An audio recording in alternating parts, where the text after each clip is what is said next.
paste factory in the upper reach of the Han River, and the waste it produced heavily polluted the river. Around 1,000 people worked in this factory, but we shut it down. We shut it down without any hesitation. And there have been many cases like this. Cement factories, paper factories, there's a long list. Whether it's governmental organisations or NGOs, we pursue the same aim: a better life, a better environment.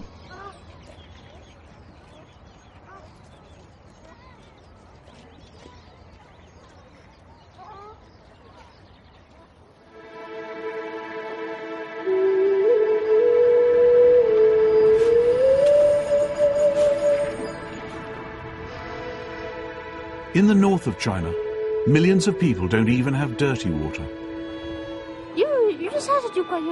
It'd be okay if it rained. The trees would grow in the mountains. We'd have water to drink. The wheat would grow, so we'd have food to eat. The problem is, it doesn't rain. China is trying to feed 20% of the world's population on just 7% of the world's arable land. Over a quarter of China is sand, and an awful lot of that sand is in Ningxia, a partly Muslim region in northern China.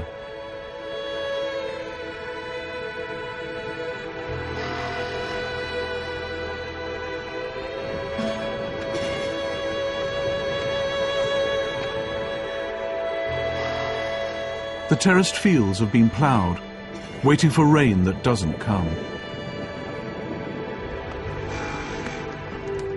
This village is even called Crying Out for Water. The people of Ningxia are among the poorest in China. Some, like Ma Li, follow tradition by making their homes in caves. We have nothing. You see, there's nothing here. We don't wash much. No water, no washing. Water costs money. No money, no water. Ningxia's main source of water is the Yellow River. It's also been Ningxia's barrier against the Gobi Desert to the north. But people have chopped down the trees which once lined and protected its banks. Forest has given way to sand, pushing up silt levels in the river. The Gobi Desert is now spreading into Ningxia. Some people have overploughed and overgrazed, turning grasslands to desert.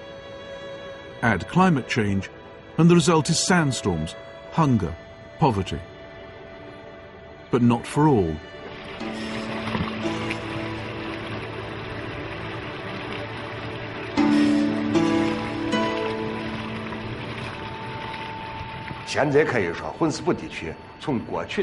Hongsepu was virtually part of the Gobi Desert. It really was a desert with one sand dune after another. But now it's been turned into an oasis. The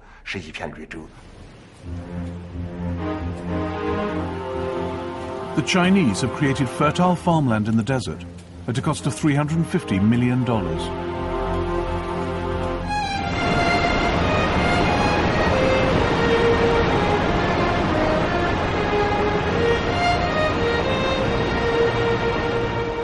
Pumping stations and canals bring precious water up from the Yellow River 20 miles away.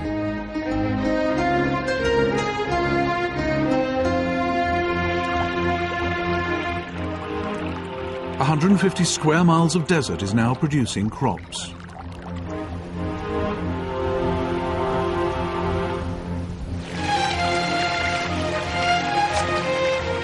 Millions of trees have been planted to strengthen embankments and act as windbreaks.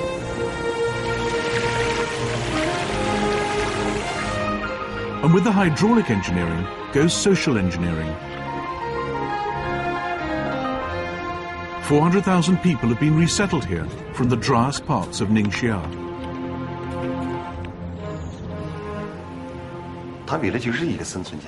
They see it as their right to survival and development. Our country, among others, now advocates human rights. But if people don't even have subsistence rights, how can you talk about their rights to development?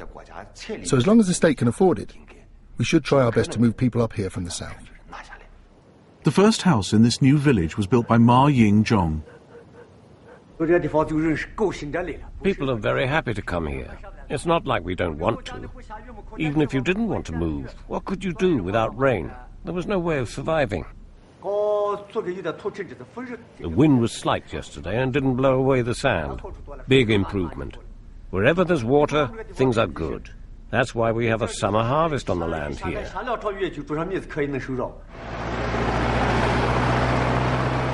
But they can't afford to move everyone. 1.7 million people will have to remain in the arid areas. I want to go, and I'd take Mom, Dad and everyone with me.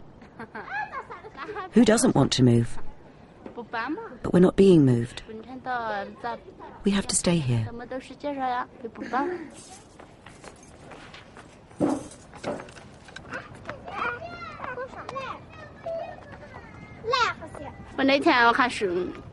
The other day I said to a government official, if you won't move us, can you at least give us running water? Running water, he said. That'd be a bit tricky. You see, we're too far and too high. They can't get the water up here.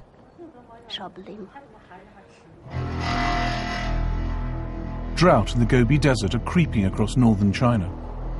The Gobi is just 100 miles from Beijing. Her 10 million people rely for their water on Miun Reservoir, 50 miles from the capital. But the level has dropped to a third of its capacity.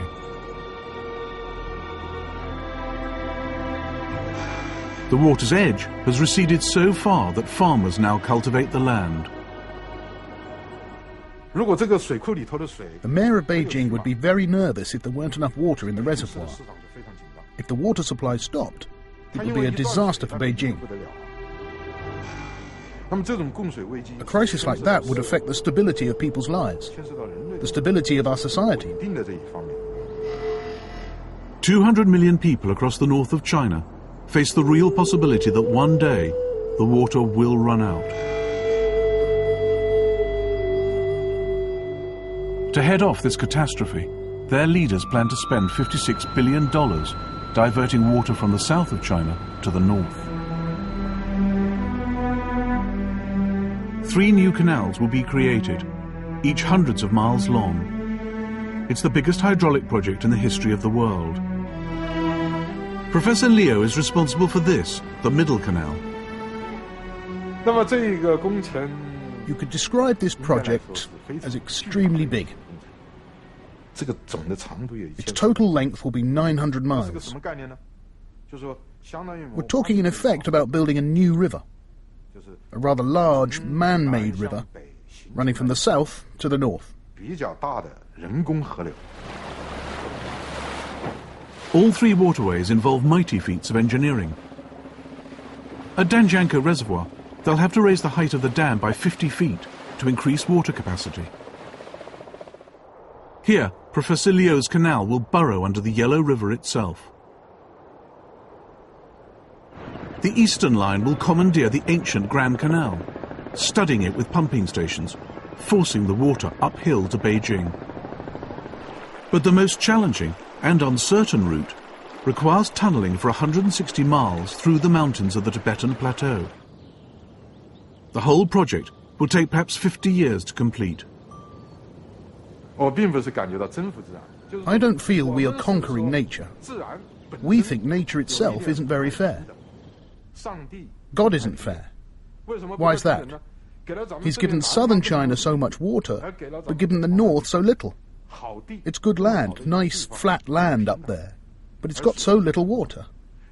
So we say, as God isn't fair, we are trying to balance out God's unfairness. But there's no point in